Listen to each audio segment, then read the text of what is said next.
2008 में अनुदान वाला मुद्दा आया वित्त रहित स्कूलों के लिए, वित्त रहित इंटर कॉलेज या डिग्री कॉलेज के लिए। वित्त रहित जो शिक्षक हैं या तो आप शुरू में ही बंद करा देते हैं, अब तो आप बंद कराने की भी स्थिति में नहीं, जो इतना अपने लाइफ का 50% लाइफ जी चुका है, इसमें आप बंद नहीं करा सकते इस व्यवस्था को। कि जो कहते थे कि लालू राज में, राबड़ी राज में जंगल राज था, आज वही जंगल राज देखने को मिल रहा है इस सरकार में भी। जिस जिस चीज को सरकार ने लगाम दिया है, हर घर में एक नए तरीके से बिजनेस शुरू हो गया है, माफिया बढ़े हैं। जब शराब जो है ओपन हो जाएगा तो माफिया शब्द खुद समाप्त हो जाएगा। बालू माफिया बढ़ गया, मिट्टी माफिया बढ़ गया। जहां 10th पास 12th पास करके छोटे छोटे दुकान की तरह का स्कूल चल रहा है, वहां बच्चे जा रहे हैं, और हमारे सरकारी विद्यालय में जहां बीपीएससी करके टीचर को लाया गया है, वहां बच्चे जाने के लिए तैयार नहीं है। अगर ऊपर वाले मिल जाते हैं तो इन लोगों का मुरेठा खुल जाता है, ऊपर वाले अलग हो जाते हैं तो इन लोगों का मुरेठा बंद जाता है।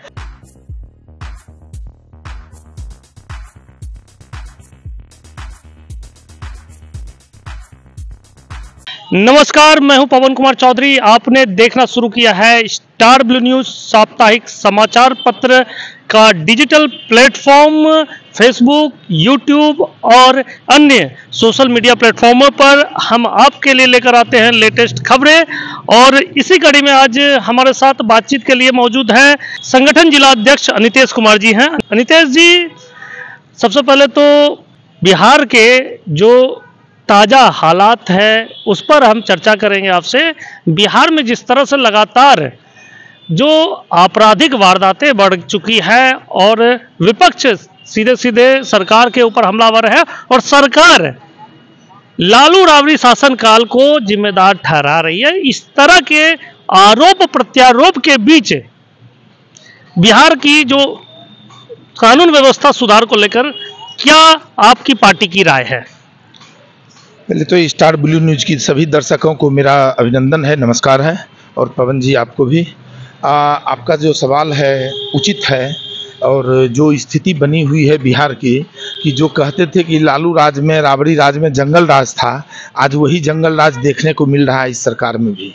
और स्थिति ऐसी हो गई है कि हर दिन गली मोहल्ले में जहाँ तहाँ अपराध बढ़ रहे हैं, लोगों की हत्या बढ़ रही है। और अब तो परिस्थिति ऐसी आ पड़ी है कि जो कानून के रखवाले हैं उनके ऊपर भी लोग हमला करना शुरू कर दिए हैं, और सरकार और कानून प्रशासन मुख दर्शक रह रही है। पता नहीं इसके पीछे क्या कारण है।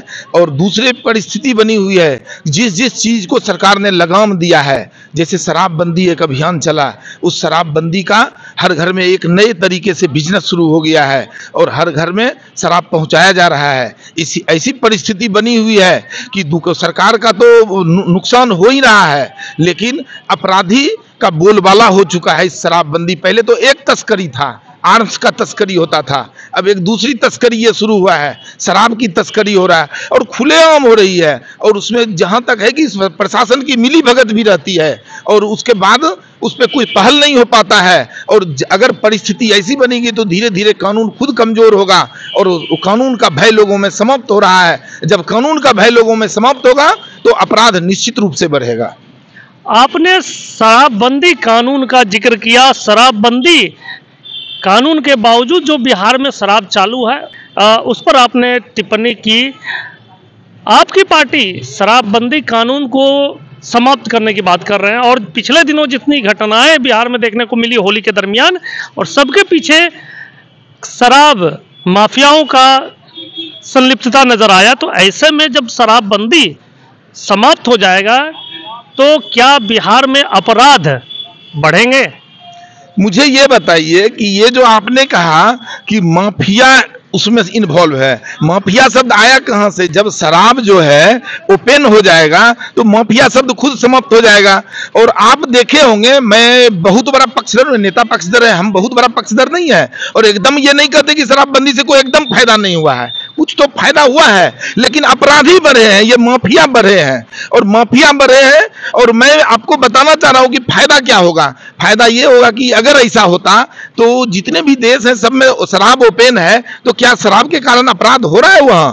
यदि अमेरिका में आर्म्स पे लाइसेंस का जरूरत नहीं है तो क्या वहां हर दिन हत्या हो रहा है? ऐसी कोई बात नहीं है। ये बैन लगा के कुछ ज्यादा ही इस पे और लोग मतलब इसके माफियागिरी में, इसके बिजनेस में लग चुके हैं। ये दिक्कत है। सरकार का तो नुकसान हो ही रहा है, इससे बहुत बड़ा आर्थिक नुकसान हो रहा है, और हर मामले में हर जगह उसका टैक्स बढ़ाया जाना है। यहाँ तक कि आप जमीन रजिस्ट्री देखिए, 100 गुना बढ़ा दिया गया रेट जमीन रजिस्ट्री का। क्यों? क्योंकि और कोई पैसा का साधन नहीं है, साधन बनाना है इतने में। तो इसके पर इस कारण से एक एक चीज, अब देखिए कहां कहां जाइएगा, मतलब छोटे छोटे चीज पे बालू माफिया बढ़ गया, मिट्टी माफिया बढ़ गया। आप लोग हर दिन अपने आप को मतलब न्यूज चलाते हैं तो देखिए उसमें क्या किस किस मुद्दे पे आप चलाते हैं, और मतलब माफियागिरी का बोलबाला हो चुका है हर जगह, और दलाली और जमाखोरी और पूंजखोरी का अड्डा बन चुका है बिहार आज के दिन में। और प्रशासन पूरी तरह दलाली में लगी हुई है। अब लगता ही नहीं कि कहीं कानून प्रशासन है, कहीं कोई पदाधिकारी है, कोई ऑफिसर है। अब लगता है कि ये सारे लोग एजेंट बने हुए हैं प्रशासन के।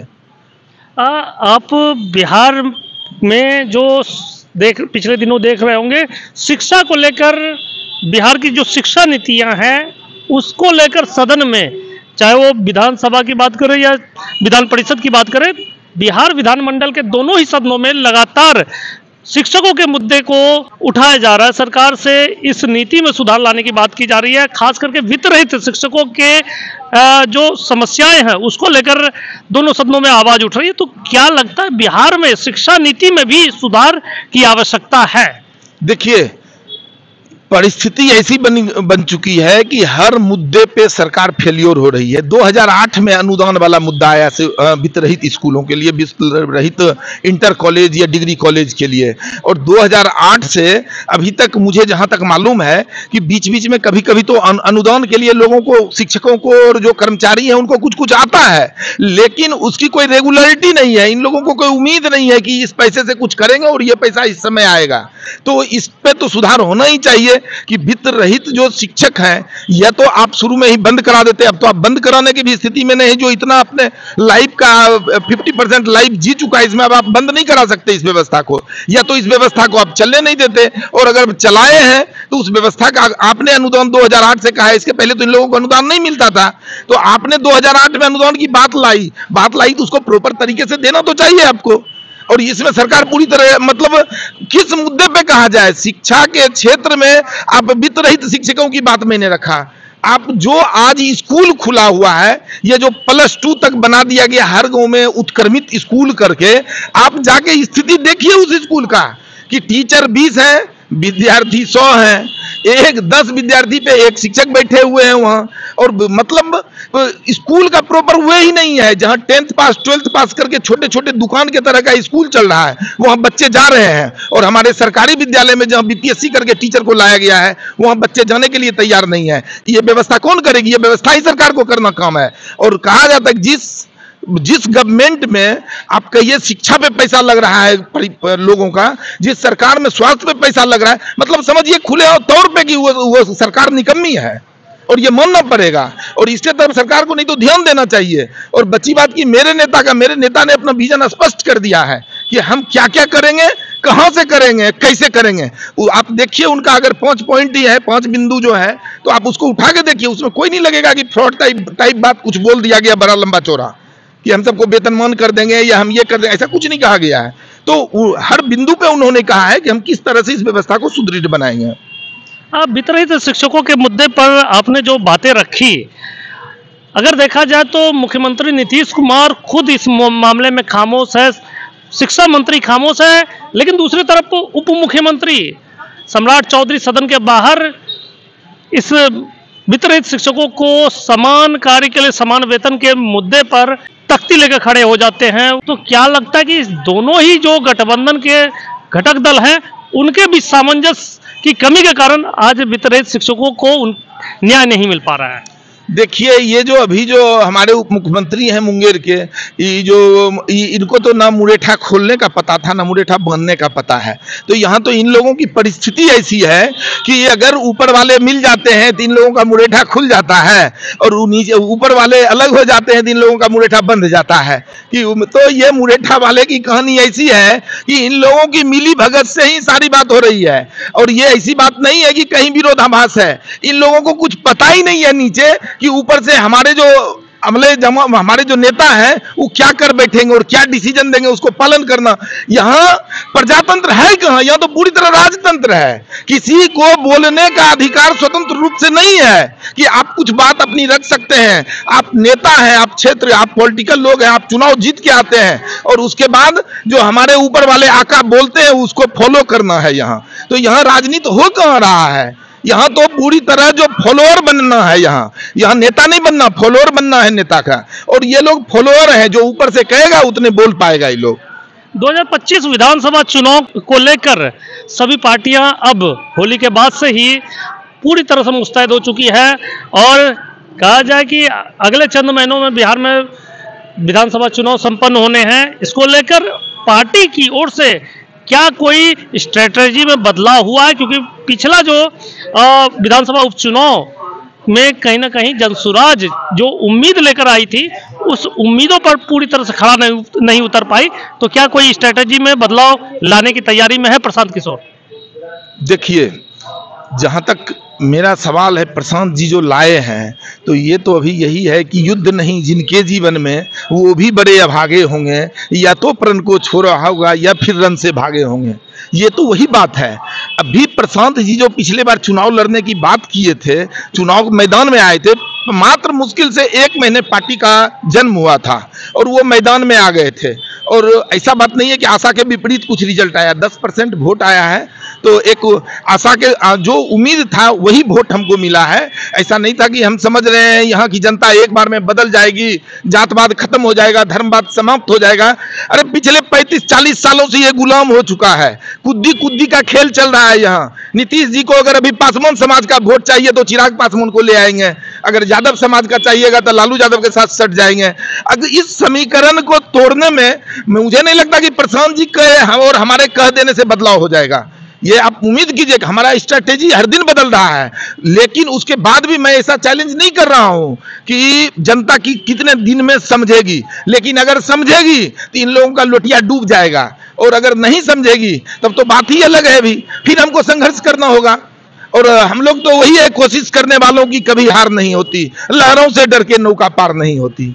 एक आखिरी सवाल कि जिस तरह से पार्टी में भी लगातार बिखराव आ रहे हैं, चाहे मुंगेर की बात करें, मुंगेर में आपके काफ़ी कद्दावर नेता पूर्व सांसद मुनाजिर हसन साहब आपका साथ छोड़ के जा चुके हैं। बांका में पिछले दिनों जवाहर झा वो भी ऐलान कर चुके हैं, पार्टी से इस्तीफा देकर निर्दलीय चुनाव लड़ने की का घोषणा कर चुके हैं। तो जिस तरह से लोगों के इस्तीफे का दौर चल रहा है, तो प्रशांत किशोर आम जनता को समेटे या अपने कार्यकर्ताओं को समेटे?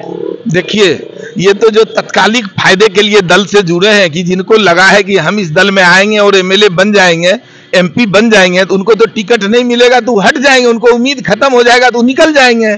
अब उनको ये भी पता नहीं है कि जब आपको खुद संघर्ष करके फील्ड तैयार करना है, लोगों को, वोटर को अपने साथ जोड़ना है, पहला काम है दल के साथ वोटर को जोड़ना। जब वोटर जुड़ेंगे तब तो नेता बनिएगा आप।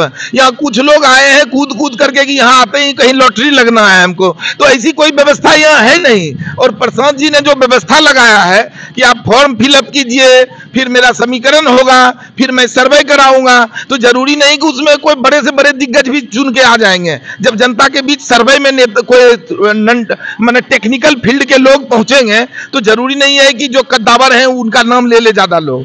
इसलिए यहाँ कोई निश्चित, कुछ लोग आए और दल के तरह कि यहाँ जाएंगे, बड़े नेता को पकड़ लिए प्रशांत जी को, प्रशांत जी हमको टिकट देके भेज देंगे। या तो प्रशांत जी अपने टिकट में कहीं भागीदारी ही नहीं बन पा रहे हैं। प्रशांत जी कह रहे हैं कि जो फॉर्म भरे उनका सर्वे होगा फील्ड में, और जो सर्वे टीम जाएगी वो सर्वे करके देगा कि कौन सर्वाइव कर सकता है, कौन लड़ सकता है, और लड़ने वाले को टिकट मिलेगा। ऐसा नहीं है कि कोई आ गए बड़े बड़े बड़े फिगर, कौन को, बहुत सारे लोग आए और सारे लोग बड़े फिगर तो सारे तुरंत हट गए। उनको समझ में आ गया कि यहाँ उनके बगल में बैठने के बाद कोई उपाय नहीं है, वो जो फील्ड में है उसी का जुगाड़ है, इसलिए गए। क्या लगता है कि नितेश जी भी उस फहरिस्त में है मुंगेर विधानसभा से सीट से? क्या नितेश जी भी उस सूची में है जिसमें जनता ये तय करेगी कि नितेश जी को मुंगेर विधानसभा का नेतृत्व करना है या नहीं? जी नहीं, मैं पहले ही जमालपुर मुंगेर कहीं से भी मैं कोई अप्लाई नहीं किया हूँ, ना फॉर्म भरा हूँ, ना कैंडिडेट बनने आ रहा हूँ। मैं लड़ाऊंगा मैं चुनाव नहीं लड़ूंगा। अगर चुनाव लड़ना रहता तो मैं संगठन का पदाधिकारी नहीं बनता। फिर मेरा काम ही है जिलाध्यक्ष है तो संगठन को चुनाव लड़ाएंगे, और जो जहां जहां जो कैंडिडेट आएंगे उनको मेरा काम है चुनाव लड़ाना। और मैं संगठन का कार्यकर्ता रहा हूं, पहले भी आपको पता होगा जनता दल यू में भी था तो मैं संगठन का कार्यकर्ता था। और मैं कभी ऐसा नहीं चाहता हूं कि कूद के कहीं पहुंच जाना है और सांसद विधायक वो सब तो जिनको जब होना होगा, जो बनना होगा बनेंगे। तो इस दौर में हम नहीं है कहीं भी। बहुत बहुत धन्यवाद। ये थे जनसुराज के संगठन जिलाध्यक्ष अनितेश जी, जिन्होंने प्रशांत किशोर की जो नीतियां हैं, प्रशांत किशोर का जो मुहिम है 2025 विधानसभा चुनाव को लेकर जो स्ट्रेटजी जनसुराज की है उसको लेकर कई महत्वपूर्ण बातें बताई, और जनता क्या कुछ तय करेगी उसको लेकर अब जनता के ऊपर छोड़ दिया है। हम आगे भी जनसुराज के अन्य कार्यकर्ताओं के साथ आपको रूबरू कराते रहेंगे। जुड़े रहे स्टार ब्लू न्यूज साप्ताहिक समाचार पत्र के डिजिटल प्लेटफॉर्म से। तब तक के लिए बहुत बहुत धन्यवाद।